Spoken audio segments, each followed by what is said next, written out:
La grâce et la paix, mes bien-aimés dans le Seigneur, par Jésus de Nazareth, le ressuscité du troisième jour, le Fils du Dieu vivant. Voilà, mes bien-aimés, donc j'aimerais nous parler aujourd'hui par la grâce de Dieu des 4 bêtes de Daniel chapitre 7. Alors aujourd'hui, nous allons beaucoup lire parce que nous voulons vraiment expliquer qui sont ces 4 bêtes. Nous voulons vraiment prendre notre temps. Donc vraiment, au travers de cette vidéo, supportez-moi. Nous allons vraiment beaucoup lire aujourd'hui parce que nous voulons vraiment rentrer un peu dans les détails afin que les enfants de Dieu soient éclairés, soient informés, parce que nous vivons des temps difficiles et il est temps que les bien-aimés de Dieu connaissent les mystères de la parole.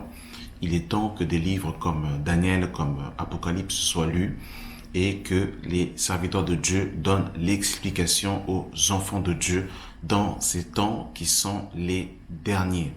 Donc, sans plus tarder, nous allons directement rentrer dans le vif du sujet. Nous allons lire Daniel chapitre 7 à partir du verset 2. Il est écrit, Daniel commença et dit, je regardais pendant ma vision nocturne et voici les 4 vents des cieux firent irruption sur la grande mer. Les 4 grands animaux sortirent de la mer, différents les uns des autres.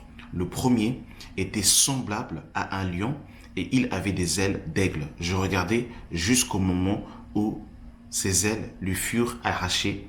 Il fut enlevé de la terre et mis debout sur la terre comme un homme, et un cœur d'homme lui fut donné. Voilà, donc là nous allons d'abord expliquer, le premier animal que Daniel a vu. Alors pour cela, nous allons lire Daniel chapitre 2. Dans Daniel chapitre 2, le roi Nebuchadnezzar va faire un songe et Daniel va donner l'explication du songe au roi Nebuchadnezzar. Nous sommes dans le livre de Daniel chapitre 2 à partir du verset 31.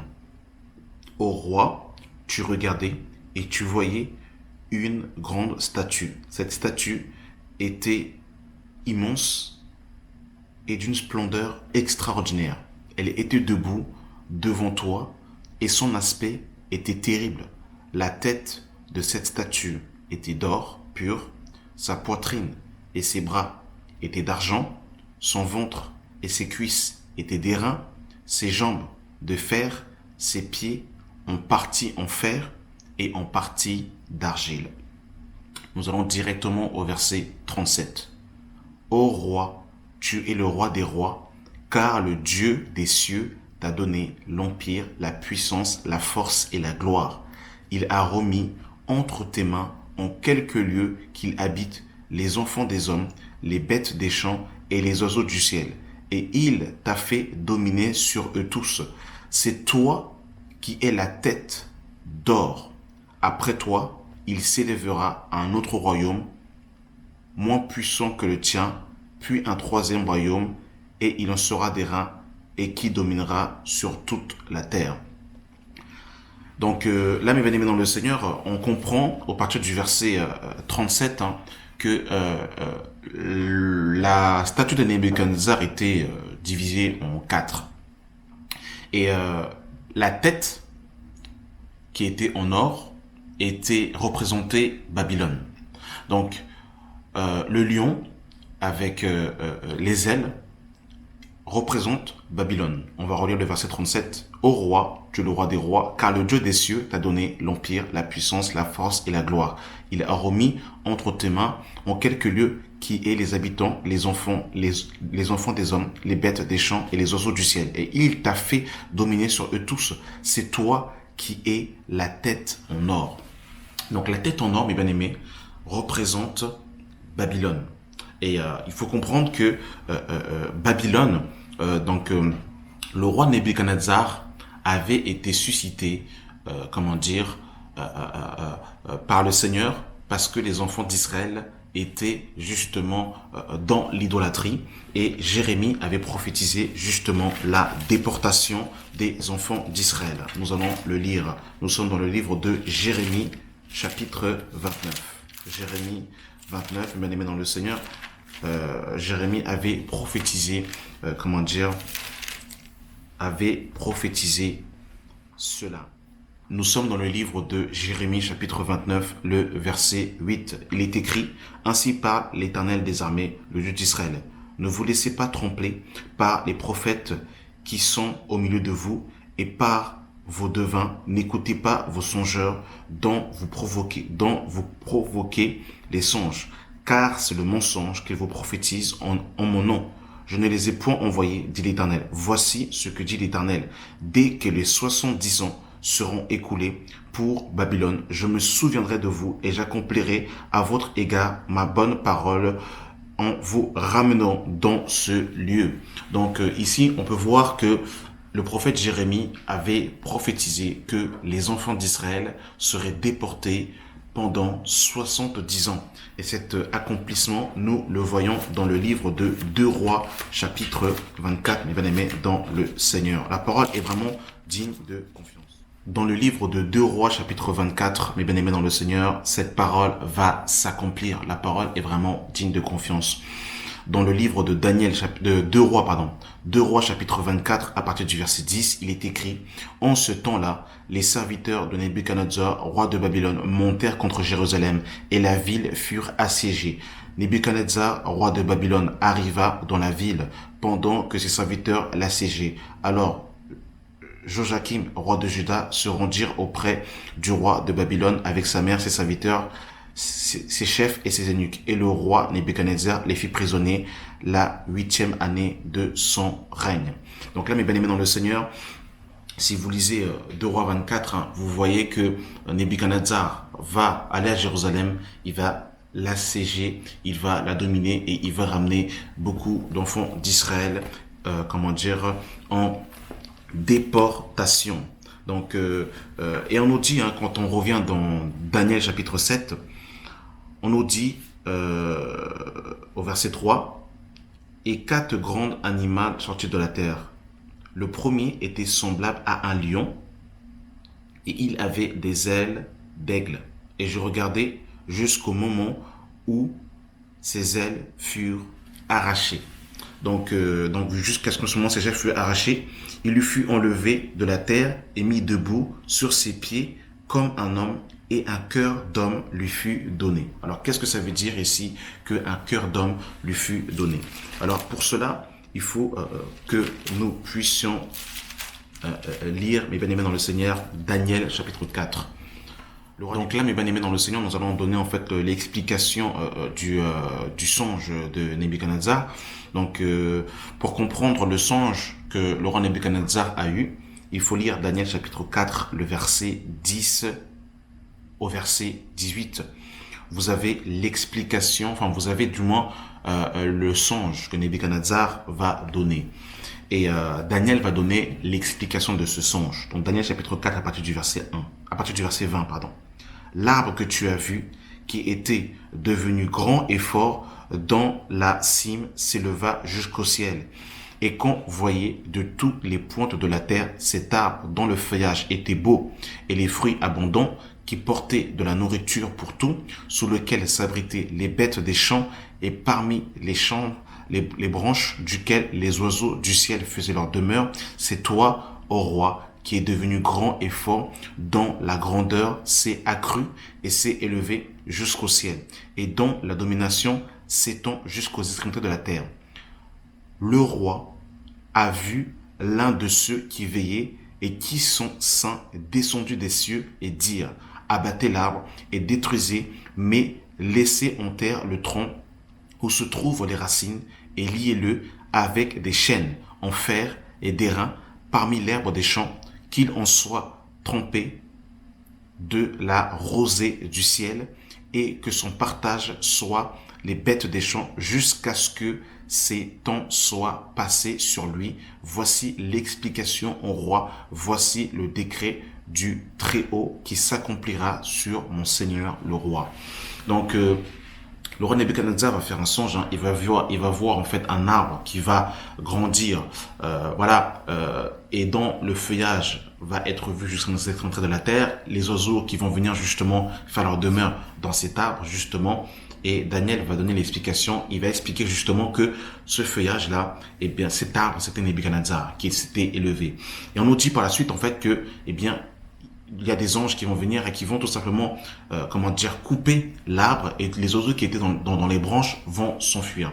Et on nous dit justement que ce tronc-là, eh bien, il va être parmi les bêtes des champs. Et quand vous lisez Daniel chapitre 4, le verset 28 au verset 34, vous voyez l'explication que Nebuchadnezzar, eh bien, va se trouver à un moment donné de sa vie, eh bien, il va se retrouver comme étant démuni, et va se retrouver justement au milieu justement, eh bien, des animaux. Regardez dans le livre de Daniel chapitre 4 à partir du verset 28, on nous dit: toutes ces choses se sont accomplies au roi au bout de 12 mois, comme il se promenait dans le palais royal de Babylone. Le roi prit la parole et dit: n'est-ce pas ici Babylone, la grande, que j'ai bâtie comme résidence royale par la puissance de ma force, pour la gloire de ma magnificence? La parole était encore dans la bouche du roi qu'une voix descendue du ciel: apprends, roi Nebuchadnezzar, qu'on va t'enlever ton royaume. On te chassera du milieu des hommes. Tu auras ta demeure avec les bêtes des champs. On te donnera comme au champ, on te donnera comme au bœuf de l'herbe à manger. Et 7 ans passeront sur toi jusqu'à ce que tu saches que le Très-Haut domine sur le règne des hommes, et qu'il te l'a donné à qui il lui plaît. Donc, voilà, mes bien-aimés, c'est ce que j'expliquais. Donc, Nebuchadnezzar va se retrouver, dépourvu. Nebuchadnezzar se prenait pour Dieu, clairement. Et le Seigneur va permettre que Nebuchadnezzar descende de son piédestal, et il va pendant 7 années être au milieu des animaux. C'est ce qui signifie le fait que, eh bien, il n'aura plus d'ailes, et que il sera un cœur d'homme lui sera donné. Et quand vous lisez, eh bien, la fin justement à partir du verset 34, eh bien, vous apercevez, bien aimés, que Nebuchadnezzar va regarder la déclaration de Nebuchadnezzar dans le livre de Daniel chapitre 4 à partir du verset 34. On nous dit: après le temps marqué, moi Nebuchadnezzar, je levai les yeux vers le ciel, et la raison me revint. Je bénis le Très-Haut, je louai et glorifiai celui qui vit éternellement, dont la domination est une domination éternelle, dont le règne subsiste de génération en génération. Il va comprendre que le règne que Nebuchadnezzar a eu, eh bien, c'est Dieu qui lui a donné pour un temps, mais que la domination éternelle revient au Dieu des cieux, dont le règne est un règne qui ne passera pas. Et là, effectivement, Nebuchadnezzar, eh bien, va avoir un cœur d'homme, c'est-à-dire en fait que il va descendre de sa folie, et il va revenir en fait à son bon sens. Ça, c'est l'explication par rapport à la première bête. Ensuite, au verset 5, on nous dit: voici un second animal était semblable à un ours, et il se tenait sur un côté. Il avait 3 côtes dans la gueule, entre les dents, et on lui disait: lève-toi, mange beaucoup de chair. Donc là, mes bien-aimés dans le Seigneur, en fait, ici, il est question, des Mèdes et des Perses. Littéralement, il est question ici de l'ours. Quand on revient, dans l'explication que Daniel va avoir, eh bien, Daniel va avoir justement un ours. Et cet ours, justement, représente, et bien aimé dans le Seigneur, les Mèdes et les Perses. Lorsque nous lisons Daniel chapitre 5, le roi Belchassar, donc le fils de Babylone, eh bien, était en train de donner un festin, et il avait, mes bien-aimés dans le Seigneur, eh bien, les ustensiles qui se trouvaient dans le Saint des Saints. Et par la suite, Belchassar va voir justement une main, sur le mur, mais il ne va pas comprendre en fait justement, eh bien, l'interprétation. Et on va lui donner l'interprétation justement, eh bien, de la main qu'il avait vue sur le mur. Et on nous dit dans Daniel chapitre 5 à partir du verset 25, voici l'écriture qui a été tracée, compter, peser et diviser. Voici l'explication de ces mots: compter. Dieu a pesé ton règne et il a mis fin. Peser, tu as été pesé dans la balance, tu as été trouvé léger, divisé, ton royaume sera divisé et donné aux Mèdes et aux Perses. Verset 30, cette même nuit, Belshazar, roi des Chaldéens, fut tué et Darius le Mède s'empara du royaume étant âgé de 62 ans. Et là justement, c'est là où eh bien, le royaume des Mèdes et des Perses va commencer. Donc là, le royaume justement de Babylone eh bien, est passé. Et là justement, on se retrouve à la deuxième bête qui est l'ours. Et l'ours justement eh bien, représente ici les Mèdes et les Perses. Et c'est par les Mèdes et les Perses que justement les enfants d'Israël vont de nouveau repartir, sur leur terre et qu'ils vont reconstruire, le temple qui avait été incendié par Nebuchadnezzar. Et pour cela, ce qui est incroyable, c'est que le prophète Ésaïe avait prophétisé cela dans le livre de Ésaïe, chapitre 40. Ésaïe avait prophétisé, que un homme du nom de Cyrus, allait justement être comme un berger pour ramener les enfants d'Israël sur leur terre. Nous sommes dans le livre de Ésaïe, chapitre 44, à partir du verset 26. Je confirmai la parole de mon serviteur et j'accomplis ce que président mes envoyés. Je dis de Jérusalem, elle sera habitée, et des villes de Juda, elles seront rebâties, et je rebâtirai leurs ruines.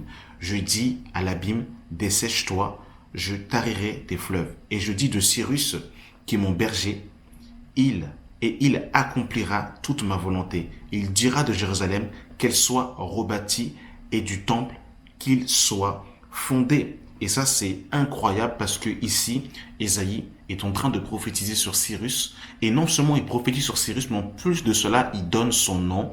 Et là, quand Ésaïe est en train de prophétiser, c'est 150 ans avant la naissance de Cyrus. Et quand nous lisons le livre de Esdras, nous voyons l'accomplissement de cette parole. Dans le livre de Esdras, chapitre 1, le verset 1, la première année de Cyrus, roi de Perse, afin que s'accomplisse la parole de l'Éternel prononcée par la bouche de Jérémie, l'Éternel réveilla l'esprit de Cyrus, roi de Perse, qui fit faire de vives voix et par écrit cette publication dans tout le royaume. Ainsi par Cyrus, roi de Perse, l'Éternel, le Dieu des cieux, m'a donné tous les royaumes de la terre et m'a commandé de lui bâtir une maison à Jérusalem en Judée. Qui d'entre vous qui est son peuple? Donc ici, mes bien-aimés dans le Seigneur,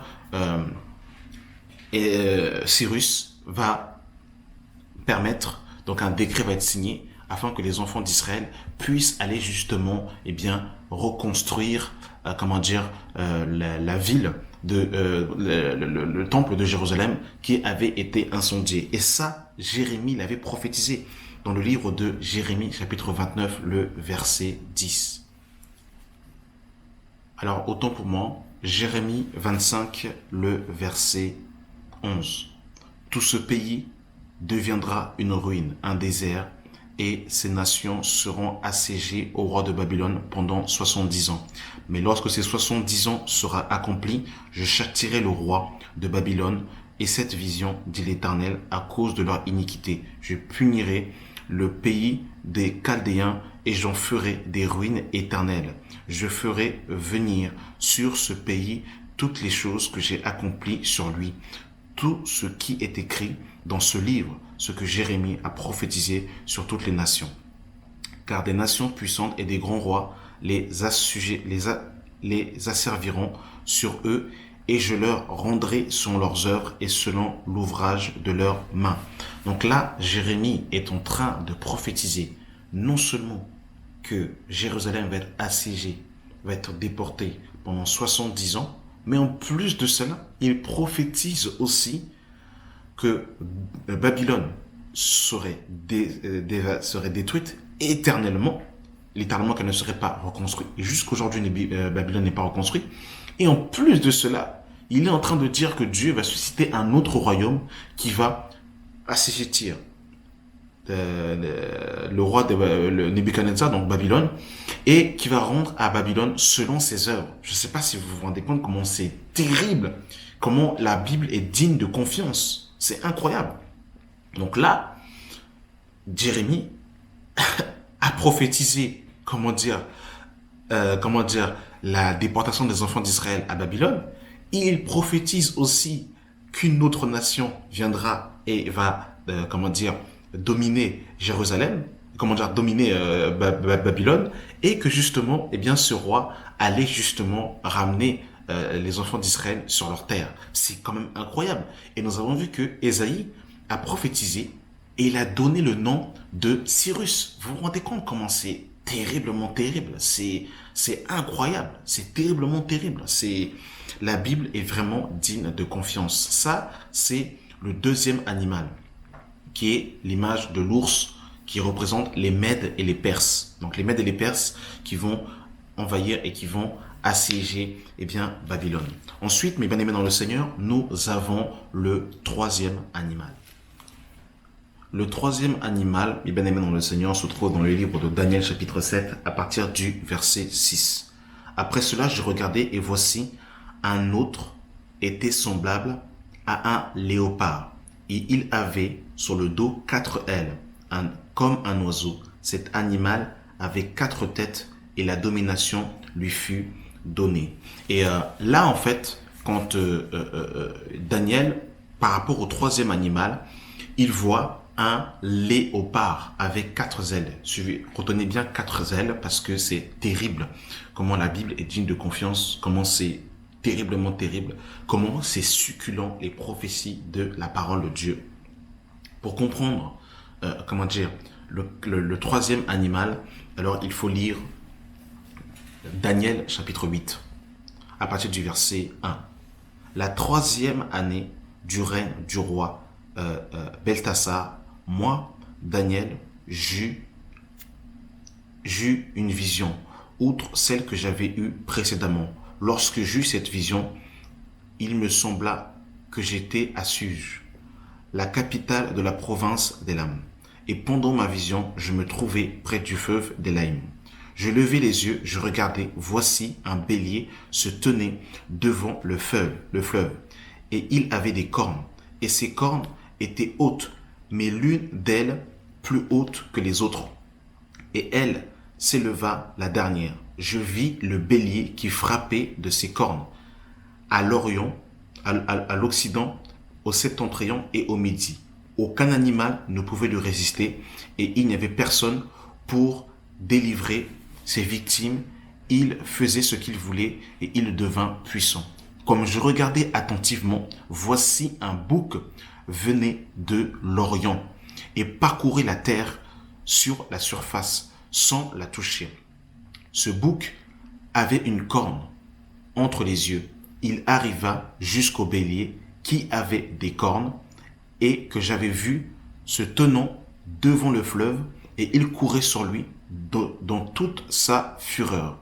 Et je vis, il s'approchait du bélier, il s'irritait contre lui, il frappait le bélier et lui brisa les 2 cornes, sans que le bélier eût la force de lui résister. Il le jeta à terre et le foula. Il y avait une personne pour délivrer le bélier.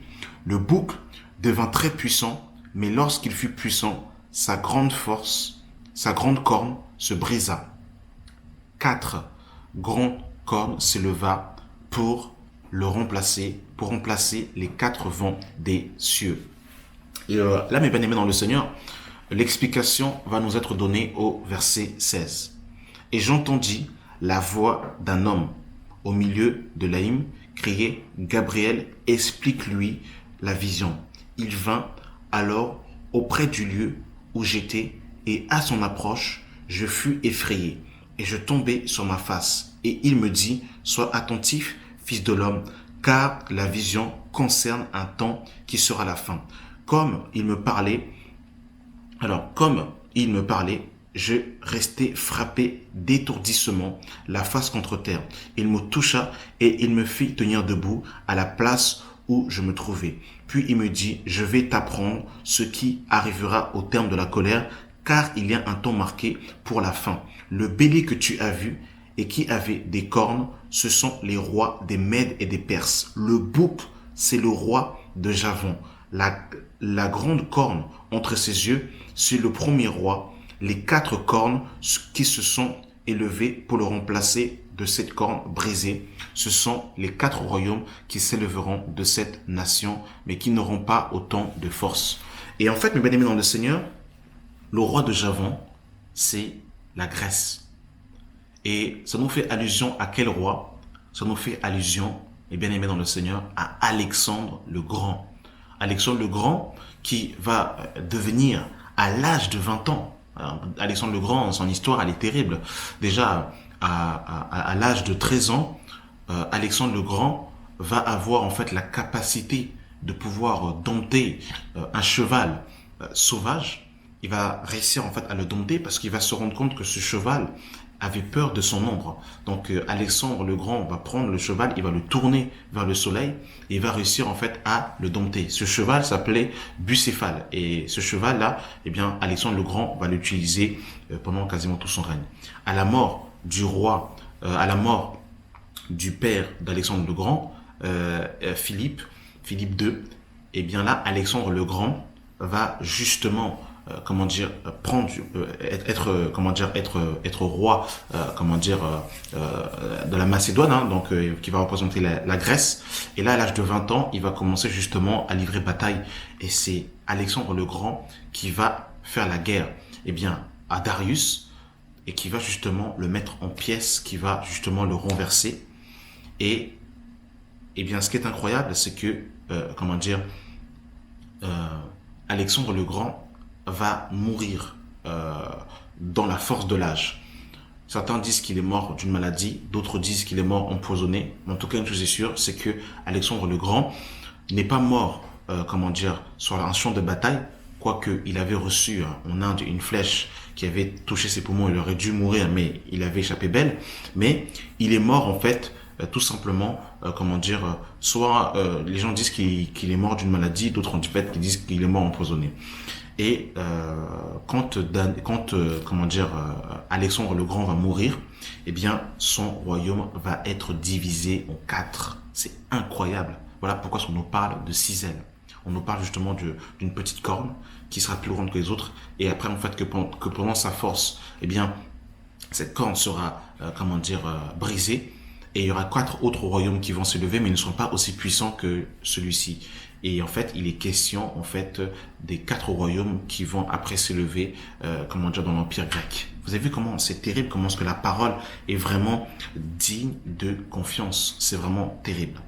Revenons maintenant sur la 4e bête. Nous sommes dans le livre de Daniel chapitre 7, le verset 7. Après cela, je regardais pendant mes visions nocturnes, et voici, il y avait un 4e animal, terrible, épouvante, et extrêmement fort. Il avait de grandes dents de fer, il mangeait et brisait, et il foulait aux pieds ce qui restait. Il était différent de toutes les bêtes précédentes. Il avait 10 cornes. Je considérais les cornes, et voici une autre petite corne sortie du milieu d'elle, et des 3 autres premières cornes furent arrachées devant cette corne, et voici, elle avait des yeux et des yeux d'homme et une bouche qui parlait avec arrogance. Donc cette bête-là, eh bien, elle représente tout simplement l'Empire romain. Elle représente Rome tout simplement, qui a existé, et l'Empire romain va par la suite être divisé en 2. Le fait que l'Empire romain, à la fin de son règne, soit divisé en 2, eh bien, ça représente les 2 pieds de la statue de Nebuchadnezzar. Le fer et l'argile, littéralement l'Orient et l'Occident. Et à la fin, justement, du règne, du monde dans lequel nous sommes, eh bien, cette 4e bête va ressurgir. Et Daniel ne va pas véritablement donner la description de cet animal. Mais par contre, lorsque nous regardons, Daniel, Jean, lui, va donner l'explication de la description de cette 4e bête. Dans Apocalypse chapitre 13, à partir du verset 1, on en dit « Puis je vis monter de la terre une bête qui avait 10 cornes et 7 têtes, et sur ses cornes 10 diadèmes, et sur sa tête des noms de blasphème. La bête que je vis était semblable à un léopard. Ses pieds étaient comme un ours, et sa gueule était comme la gueule d'un lion. » Donc, en fait, la 4e bête, elle a l'aspect des 3 animaux que nous avons vus précédemment. Donc elle avait les pattes d'un ours, elle avait le corps d'un léopard et elle avait la gueule d'un lion. Les 10 cornes, ce sont 10 royaumes qui vont s'élever et les 7 têtes, ce sont les 7 nations qui vont s'élever. Donc voilà un peu, comment dire, la description de la 4e bête. Donc les pieds d'un ours, le corps de l'ours. Donc l'ours, ce sont, comment dire, les Mèdes et les Perses. Le léopard, c'est la Grèce. Et le lion représente Babylone. Donc voilà, mes bien-aimés, comment dire, la description, comment dire, de la 4e bête. Et cette 4e bête, mes bien-aimés dans le Seigneur, ça sera le royaume de l'homme impie. Ça va être terrible, cette bête qui va s'élever. Donc ce royaume, le royaume de la 4e bête qui est en train d'être mis en place sous nos yeux, mes amis, ça va être terriblement terrible. Cette 4e bête, elle aura un mix des 3 bêtes que nous avons vues précédemment. Donc il y aura un mix de Babylone, il y aura un mix des Mèdes et des Perses, il y aura un mix de la Grèce et il y aura un mix de Rome. Donc ça veut dire en fait que tous en fait les les royaumes qui se sont levés dans l'histoire contre Jérusalem, c'était comme si en fait il y aura une fusion de tous ces royaumes là et ça sera incarné par la bête. C'est-à-dire en fait qu'elle va faire des choses terriblement terribles. Et regardez dans le livre de Daniel chapitre 7 à partir du verset 19. Ensuite, je désirais savoir la vérité sur le 4e animal qui était différent de toutes les autres extrêmement terribles, qui avait des dents en fer, des ongles d'airain, qui mangeait, brisait et foulait aux pieds ce qui reste. Et sur ces 10 cornes, il y avait la tête, et sur les autres qui étaient sortis, il y avait 3 qui étaient tombés de ces cornes, qui avaient des yeux. Une bouche parlait avec arrogance et une autre grande apparence que les autres. Je vis ces cornes faire la guerre aux saints et l'emporter sur eux jusqu'au moment où l'Ancien des jours vint donner droit aux saints du Très-Haut. Et le temps arriva où les saints des saints posséderont le royaume. Verset 23, il me parla ainsi. Le 4e animal est un 4e royaume qui existera sur la terre, différent des autres. Les royaumes différents des royaumes, et qui dévorera toute la terre. Il foulera et brisera les 10 cornes. Ce sont 10 royaumes qui s'élèveront sur le royaume. Un autre royaume s'élèvera après eux. Il sera différent des premiers. Et il abaissera 3 rois. Il prononcera des paroles contre le Très-Haut. Il opprimera les saints du Très-Haut et il espérera changer le temps et la loi. Et les saints seront livrés entre ses mains pendant un temps des temps et la moitié d'un temps. Puis viendra le jugement et on lui ôtera sa domination qui sera détruite et anéantie pour jamais. Le règne, la domination et le grand de tous les royaumes qui sont sous les ciels seront donnés au peuple du Très-Haut. Son règne est un règne éternel et toute sa domination et tous les dominateurs le serviront et lui obéiront. Voilà, mes bien-aimés dans le Seigneur. Donc, nous avons compris ici que le roi Nebuchadnezzar va faire un songe, il va avoir une statue. Donc, cette statue aura, mes bien-aimés dans le Seigneur, sera divisée en 4. Donc, au début, il y aura Babylone. Ensuite, il y aura les Mèdes et les Perses. Donc, Babylone, qui est l'image du lion avec les ailes. Ensuite, il y aura, les Mèdes et les Perses, qui est l'image de l'ours. Ensuite, vous avez, vous avez la Grèce, qui est représentée par un léopard. Et ensuite, vous avez les pieds, qui représentent Rome. Donc, voilà, ces 4 royaumes ont déjà existé. Et là, nous allons assister à la mise en place de la 4e bête, littéralement du royaume de l'homme impie, donc avec les 2 pieds, donc l'argile et le fer, donc l'Orient et l'Occident, qui vont fusionner dans ces temps de la fin pour pouvoir mettre en place le royaume de la 4e bête. Voilà mes bien-aimés dans le Seigneur.